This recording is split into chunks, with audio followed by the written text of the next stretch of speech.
Disney had conceived Fantasia as the studio's coming of age, its great contribution to high art. But its banal, often tacky imagery came as a disappointment to many.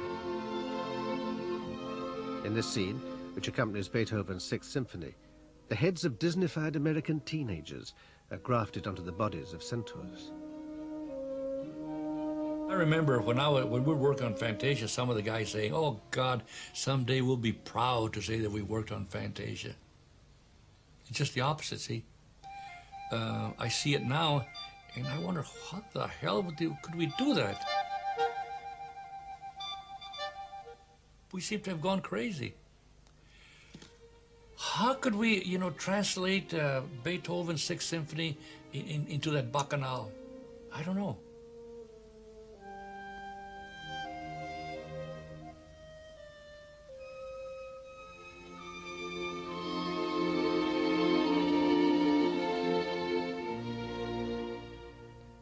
On seeing this scene, Disney was impressed.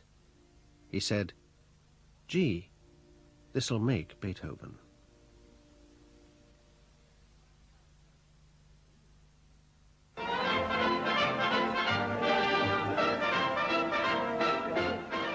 Studio publicity from the 40s showed Disney, pencil in hand, at work as an animator.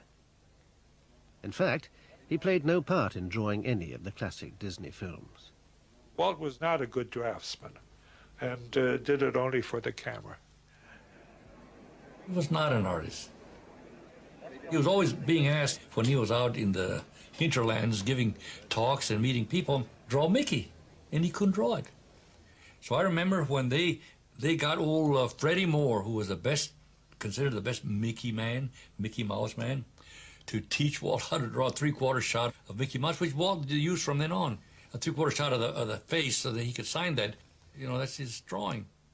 Despite his limitations as an artist, Disney took the lion's share of on-screen credits. In film after film, the name Walt Disney dominated the screen, dwarfing the contribution of the studio's artists. Some of the stuff they did in those features had not been done before on a screen, and they were doing it. I mean, Walt might be approving it, he might even be suggesting it sometimes, but they were the ones who were executing it, finding the means of accomplishing it, and, to be kind of relegated to a minuscule credit at the end of the movie, or maybe at the beginning, but still tiny. That was hurtful. These are really quite creative people, He could have shared. Well, not in his nature to, but, in an ideal world, he could have. I was in New York, and they had a big exhibit at the Museum of Modern Art about the art of Walt Disney. So of course I went to see it. I was curious. I go to see the art of Walt Disney. All this stuff around, signed. Everything was signed Walt Disney. He hadn't made any one of those goddamn drawings. The art of Walt Disney is the art of a company, fine, but not Walt signing his name to other people's drawings. That's not fine at all. During his career, Walt Disney was awarded more Oscars than any other artist in the history of Hollywood. In all, he won no less than 26 Academy Awards. But as the honors piled up, resentment amongst his artists grew. Many felt that Disney was stealing the credit for work that they were doing. He didn't like sharing in the honors, and he always had his name. But his name went up, but he had some mighty fine talent, and he knew how to rely on the talent to get things done, and they did, but they didn't get much credit for it. He took care to see that people did not get credit. Jack Kenny, he did a film. Walt had nothing to do with the film at all, but Walt marched up there to get the Oscar. And this was repeated over and over. I remember one time going up to Walt, with a committee, and suggesting that maybe, we should have some kind of a, just like the Oscars, some kind of a celebration where we gave, recognize, say, the best animation, the best layout, background, the best you know, different things of animation, you know, and hand out, you know, not Oscars, but, you know, something like that. And his retort was, if there's any, what do you call it, any prizes are going to be handed out, I'll receive them, he said. Just like that. That ended our meeting. Disney's vision of his studio as a happy family had turned sour. His artists had come to see him less as a father figure and more as a despot. They were about to turn against him, and the studio would never be the same again.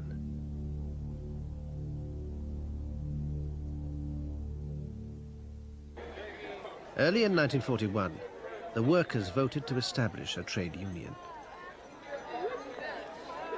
All that the workers wanted was the right to unionize, and Disney refused to allow them to do that. Disney took a vow, a public vow, that he would never allow a union on his lot.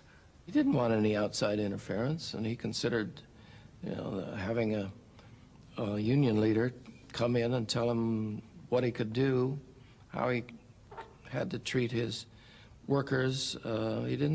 He thought that was an intrusion, and he felt that he treated them well, and that was good enough. Faced with Disney's refusal to recognize a union, the workers threatened to walk out, but Disney wouldn't back down. We were sure Walt would meet with us when we first presented him with our grievances. Oh, Walt will take care of us. He would never let this happen. We all told each other, this won't happen. Walt wouldn't permit it. Bammo. You know, he behaved, in our estimation, like a 19th century robber baron. He thought that he had been a wonderful daddy to them all. And they, on the other hand, felt that their daddy had betrayed them. So it was a fine mess, is what it was. In an attempt to intimidate his workers, Disney threatened to end production of animated films and switch to live action. To prove he was serious, he auditioned some hopeful actresses. He took all the clerical workers, who were mostly women, the low-level jobs, and paraded them out in bathing suits. And he's standing there kind of leering at these babes, these Hollywood babes. And the point very clearly was, I can make movies with beautiful women, I don't need you animators, and if I let you go, no one else is going to hire you. You'll be tainted. The workers ignored Disney's stunt. A few days later, they walked out. That first day, when the pickets went up, they, you know, again, these are animators, and so they weren't just picketing, they were picketing with a flourish. It was, after all, Hollywood. The picket lines, of course, were famous. We had the funniest picket signs ever seen. We had a fun strike going, kind of a fun thing, you know, cartoon thing.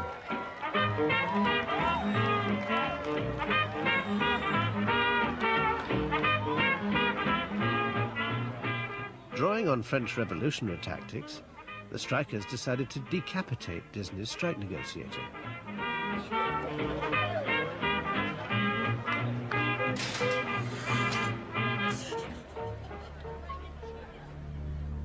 In spite of the good-humored picket lines, the decision to come out had created tensions. Some animators had stayed loyal to Disney and were continuing to work. We had to go through the picket line.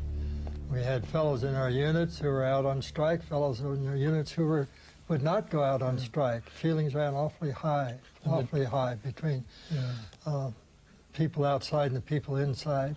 I couldn't have gone through the picket line. I really couldn't. That was a terrible thing, and there were a lot of animosities and hatreds kind of built up because of that, which was too bad because we were all friends.